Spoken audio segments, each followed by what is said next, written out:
আস্তে আস্তে শুনতে পারি এটা দলীয়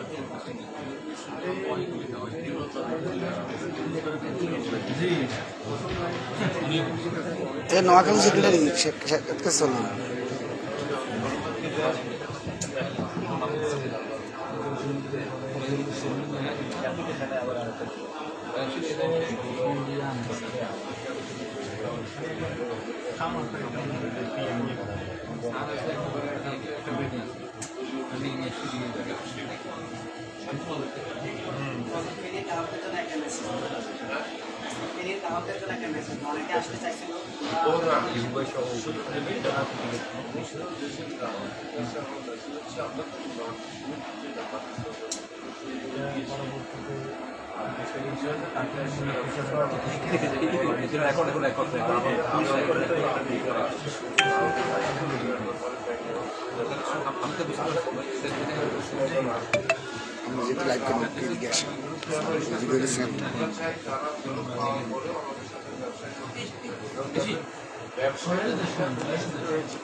সম্পর্ক শেষ হয় না বিভিন্ন টাকা হয়ে গেছে ব্যবসায়িক রিলেশন বা অধিকার থেকে আমরা যেটা বলি পরিবেশন ক্রেতা পরিবেশন ওই টাইটেলটা থেকে যাবে এটা কখনো এক্সপায়ার হয় না। তাই সবাই আমাদের ওই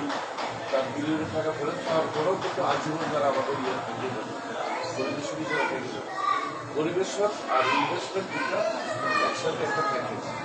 পরিবেশন হয়েছে সে থাকে তারপরে সে এখানে ইনভেস্টমেন্ট করেছে আর আমাদের কাছে তাদের ইনভেস্টমেন্ট নিরাপদ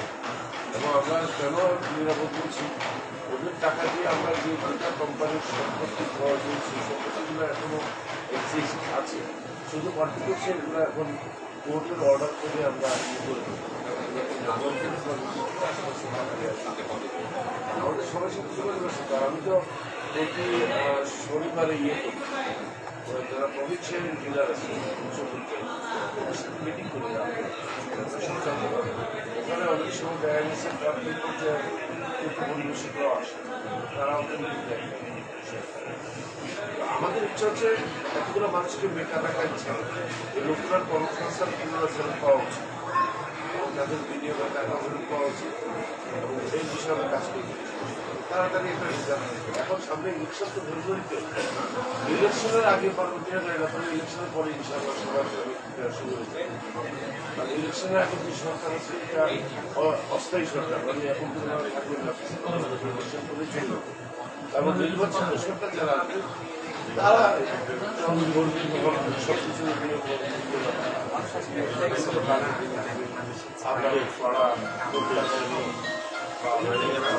সব ব্যবসা শুরু করতে হবে মানুষের ওদের কাছে আমার শুধু মেশিন যে ওরা যেন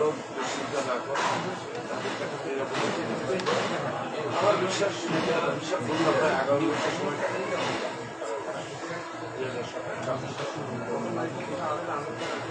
আজকে ফেনী জেলায় পরিদর্শনে আসছেন ডিস্ট্রিবিউটরদের সম্পর্কে বললাম যে তাদের ব্যবসা আমাদের সাথে থাকবে আগামী বছর আর ইনশাল্লাহ আশা করতেছি আগামী বছর মধ্যেই তারা একটা সমাধান স্বপ্ন স্মরণীয় ওটা এখনো হয়নি এখনো জন্ম নেয়নি এখনো জন্ম নেয়নি